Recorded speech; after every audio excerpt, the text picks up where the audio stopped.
let's talk about the Chows.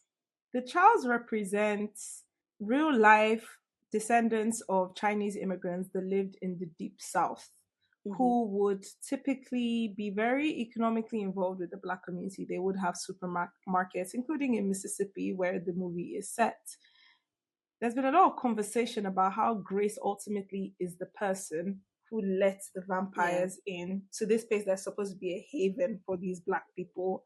And if you include her and Bo, these POC, which Hmm. ultimately leads to the demise of most of the characters. What point do you think the movie is trying to make with that? So I think I would go even one step back and highlight the fact that it's actually Mary who, in my opinion, is the first person who really gives the vampires the kind of entry point into the juke joint, right? She Clock it. Clock it. she goes over there and she gives them too much information basically in a way that somebody who was racialized as fully black, I don't believe they would, because they would be naturally distrusting of people who present as white. And bear in mind, two of these people are literally Ku Klux Klan. But because she presents as white, she doesn't see fear in them in the same way that the black people, especially someone like an Annie would, right? So I do think the movie was making a very deliberate point with Mary being the entry point and then Grace being the one who fully says, you know what, forget all of you guys. I need to get home to my husband and my kid.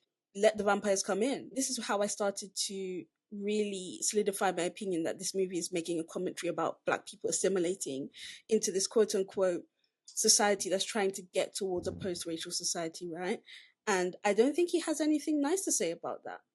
I was trying to figure out what this film stands on, the concept of solidarity between different types of people of color was. Mm, And this is part of my wider criticism of the movie, that there are moments where it feels like it's throwing different things out there to cause a conversation without actually wanting to say a singular profound thing. mm, On the one hand, with that grace moment, you quite objectively have our one non-black character inside the juke joint who was welcomed in by this black community, mm-hmm, being the one person, despite everybody begging her not to, be the one to invite the white devil mm-hmm, in to cause harm to those black people and herself, which, in my opinion, is very clearly suggesting a certain stance on the concept of POC solidarity. But on mm-hmm, the flip hand, during Sammy's performance that initially invites all these spirits, you mm-hmm, clearly see a Chinese traditional performer amongst the people that are dancing around in the juke joint. And mm, they show real shots of Grace and Bo genuinely melting into the flow and the rhythm of everybody else around them.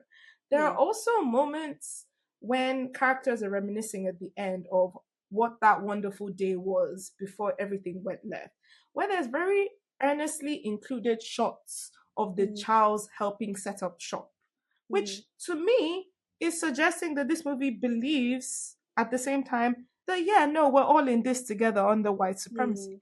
So I genuinely don't know. And that is my criticism of the movie. I'm not sure it knows either what it's trying to say. I think it just wants us to have this conversation.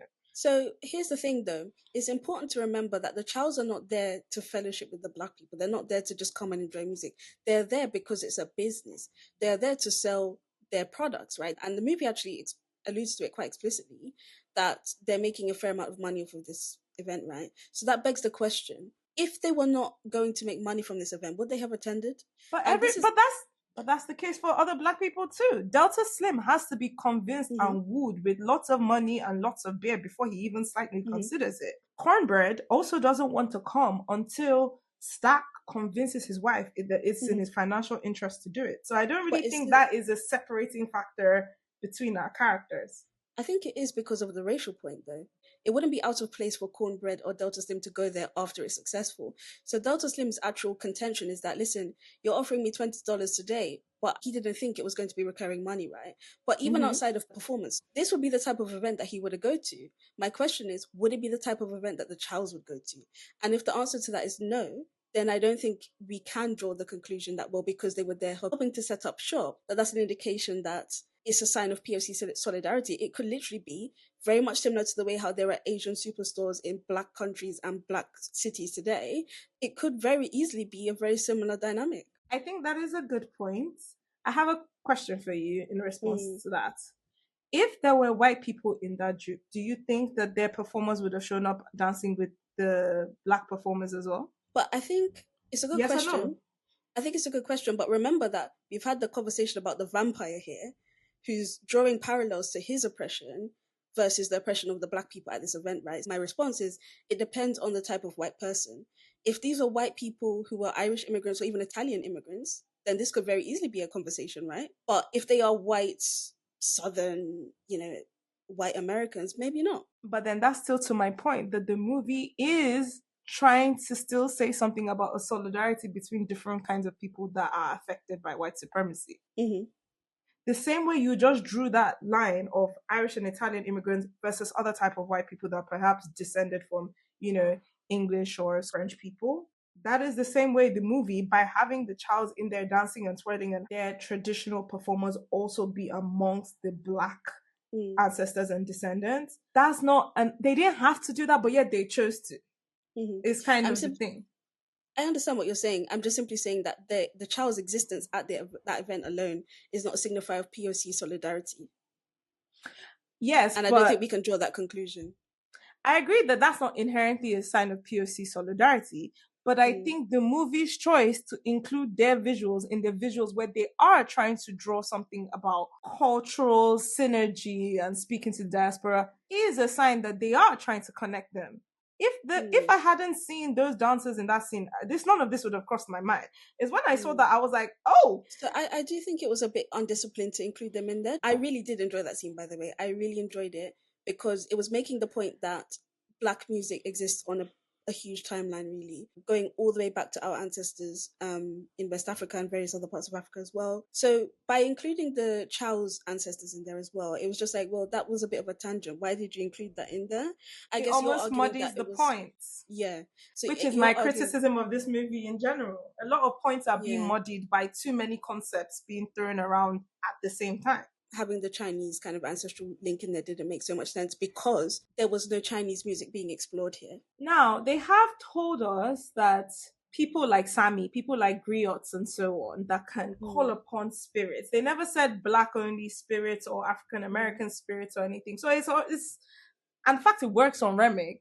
It is already established that it can cross different kinds of lines, including racial and cultural lines. It's not the concept that Sami singing could bring out these people that I find to be editorially suspect. Is the fact that the movie makes sure to highlight it. I do agree with you that ultimately the movie is criticizing or at least putting a critical lens on the role certain kinds of Asian immigrants play in the economic well-being of black cities and towns. But then when you hear Ryan Coogler speak about that, it doesn't sound that critical.